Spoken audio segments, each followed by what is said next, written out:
Chers frères et sœurs, je vous salue dans le nom merveilleux et puissant de notre Seigneur Jésus de Nazareth. Je suis là cet après-midi pour partager avec vous quelques sujets de prière. Mais avant d'aborder les sujets de prière, je souhaiterais lire un passage dans la Bible et à partir de ce passage-là, vous faire connaître les sujets que Dieu nous met à cœur. Nous lisons dans le livre de Jean, Jean chapitre 10, les versets 10, Jean chapitre 10, versets 10 et 11. Je lis. « Le voleur ne vient que pour dérober, égorger et détruire. Moi, je suis venu afin que les brebis aient la vie et qu'elles soient dans l'abondance. Je suis le bon berger donne sa vie pour ses brebis. » Alléluia. Je bénis le Seigneur pour ce passage parce que ce que je veux partager avec vous, c'est de vous faire comprendre que pour Dieu, l'important c'est de communiquer la vie. Et le diable vient dans l'intention de détruire, dans l'intention d'arracher, dans l'intention de dérober. Nous vivons une situation difficile que nous connaissons tous. Et cette situation-là, elle a pour source de créer la crainte, la peur dans nos cœurs. Pourquoi? Parce que nous avons peur de perdre la vie. Nous avons peur de perdre des bien-aimés. Nous avons peur de perdre des biens ou de laisser des biens. Nous avons peur de la mort. Jésus nous donne la vie. Et ce qui est bien pour nous, c'est que nous avons Jésus dans notre cœur. Nous avons Jésus en nous.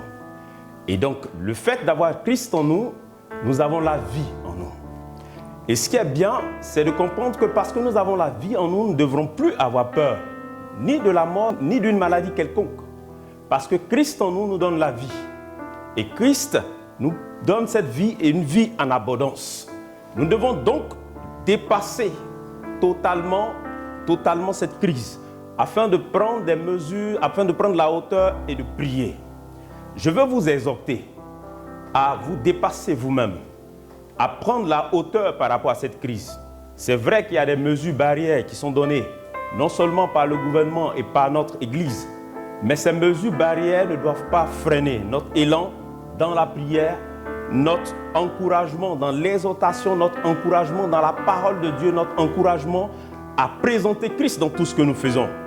Nous voyons beaucoup de choses, mais malheureusement, nous parlons très peu de la présentation de Christ à ceux qui sont autour de nous. Je tiens à souligner que l'Évangile est une arme qui nous aide à combattre l'ennemi. Je vais vous donner quelques sujets que j'ai reçus et ces sujets-là me tiennent à cœur et je souhaiterais qu'ensemble nous puissions véritablement prier pour ces sujets-là dans nos moments. Nous devons d'abord prier pour que Dieu nous donne d'avoir toujours la foi. Dieu nous donne de persévérer et d'avoir toujours la foi, de croire que nous avons la vie et que nous devons communiquer cette vie-là. Nous ne devons pas rester dans la crainte et dans la peur. Nous devons prier pour que notre foi ne défaille point, que notre foi reste ferme. Nous devons prier pour que chaque jour que Dieu nous donne d'avoir le souffle de vie, prier pour que chaque jour nous ayons la vie en nous et la foi.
Nous allons dire également merci à Dieu parce que nous savons que l'œuvre est spirituelle.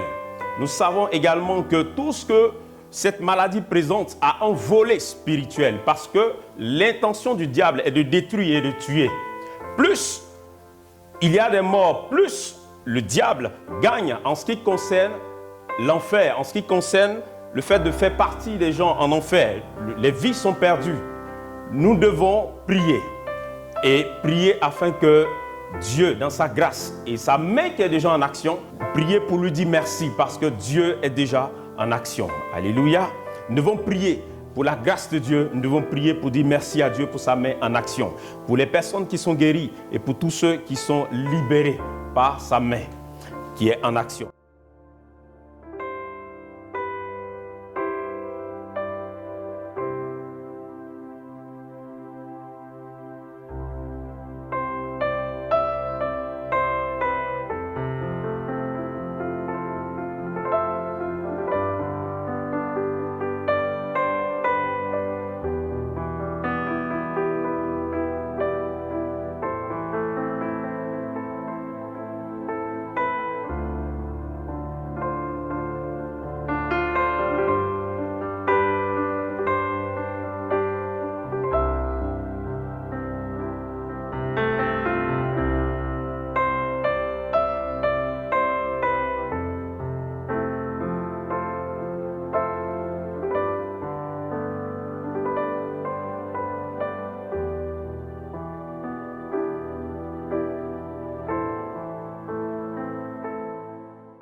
Donc, frères et sœurs, la vie de Christ en nous doit nous permettre de prendre la hauteur et de pouvoir prier, d'être au-dessus, d'être sur la montagne, de laisser les difficultés sur terre, dans la vallée, et d'être sur la montagne et de pouvoir avoir cette hauteur et de prier.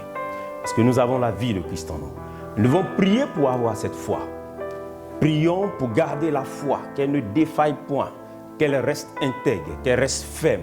Parce qu'elle est une ferme assurance. Prions ensemble pour garder la foi.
Je vous invite également à prier pour les mesures et tout ce que le gouvernement prend comme mesures, les mesures barrières en ce qui concerne le gouvernement et en ce qui concerne également notre Église. Les mesures sont prises. Ces mesures sont pour nous aider physiquement dans les contacts. Nous devons prier pour que ces mesures soient respectées. Si elles ne sont pas respectées, nous contribuons à répandre la maladie. Nous devons prier afin que nous soyons disciplinés et que nous ayons à respecter effectivement ces mesures.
Je veux vous inviter également à prier pour ce sujet qui me tient à cœur. Cette maladie nous présente une culture de la propriété que l'on doit avoir. Nous devons être propres dans nos faits et gestes. Nous devons être propres dans notre attitude. Nous savons que tout ce qui est mal, tout ce qui est sale est de l'ennemi. Et nous savons que notre Dieu est un Dieu qui est un Dieu d'ordre, mais un Dieu qui aime l'hygiène, qui aime la propreté. Nous allons prier afin que, au-delà de cette maladie, que nous ayons la culture de la propreté, que nous ayons la culture de nous laver les mains, la culture d'être propre, d'être saint dans tout ce que nous faisons. Nous devons avoir cette culture chez nous à la maison, cette culture dans nos villages, cette culture dans nos villes. Nous allons prier afin que cette culture reste en nous et que nous puissions développer davantage la culture de l'hygiène et de la propreté. Prions afin que nous ayons cela dans nos domiciles, partout où nous sommes, nous ayons véritablement cette culture de la propreté.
Je vous invite également à prier pour les personnes âgées.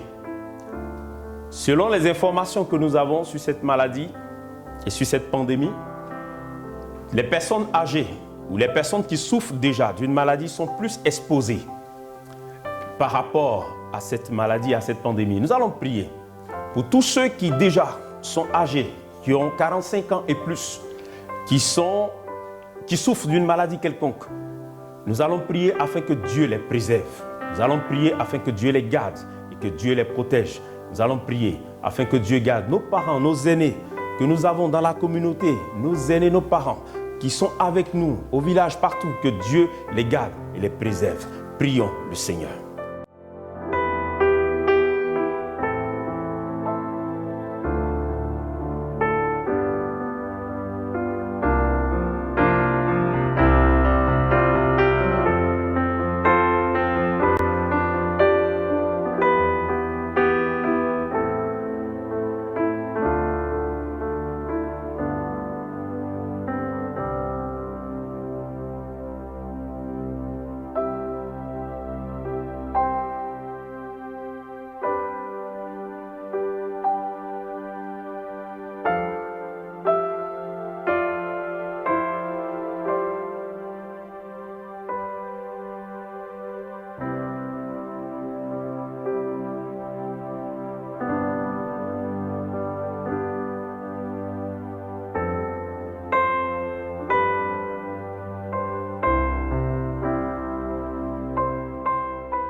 Enfin, je veux vous inviter à prier pour que nous ayons la culture du jeûne et de la prière.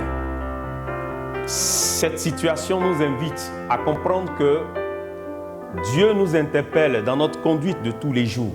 Dieu nous interpelle afin que nous puissions nous rapprocher davantage de lui.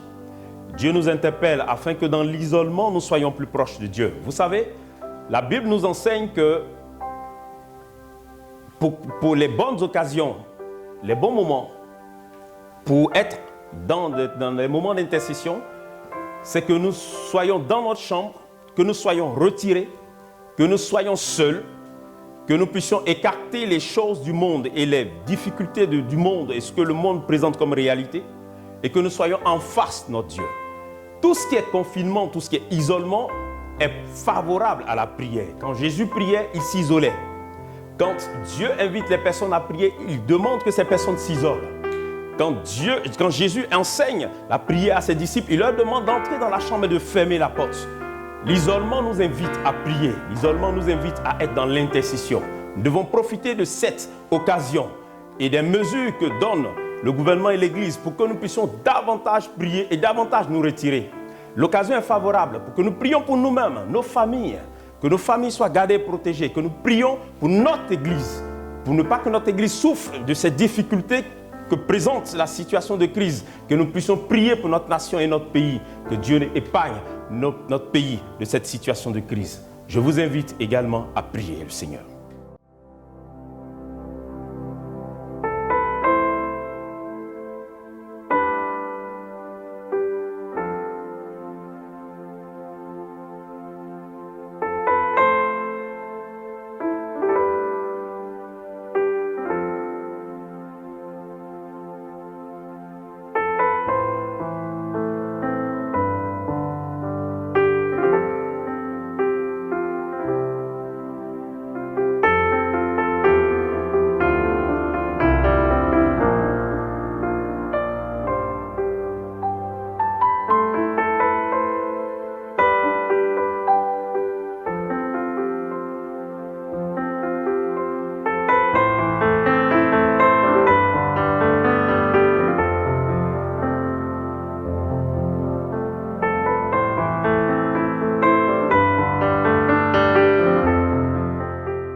Enfin, retenez que la prière du juste a une grande efficacité. Le livre de Jacques nous dit, si quelqu'un est dans la souffrance, qu'il prie. Nous devons arrêter de cultiver la psychose, arrêter de cultiver les soucis. Cela ne peut pas nous aider dans la situation de crise que nous traversons. Nous devons convertir tout ce que nous avons comme difficulté, comme inquiétude, en des sujets de prière. Nous devons convertir cela en prière. Et nous croyons que Dieu, qui est au-dessus de toutes choses, nous aidera à vaincre non seulement ces difficultés, cette maladie, cette pandémie, mais également à avoir une vie de victoire nous-mêmes chaque jour dans tout ce que nous faisons. Si Dieu est avec nous, nul ne peut être contre nous. Que Dieu nous bénisse et que Dieu nous fortifie. Et que Dieu garde et protège notre nation, que Dieu garde et protège notre Église, l'Église Séma des Deux Plateaux. Amen.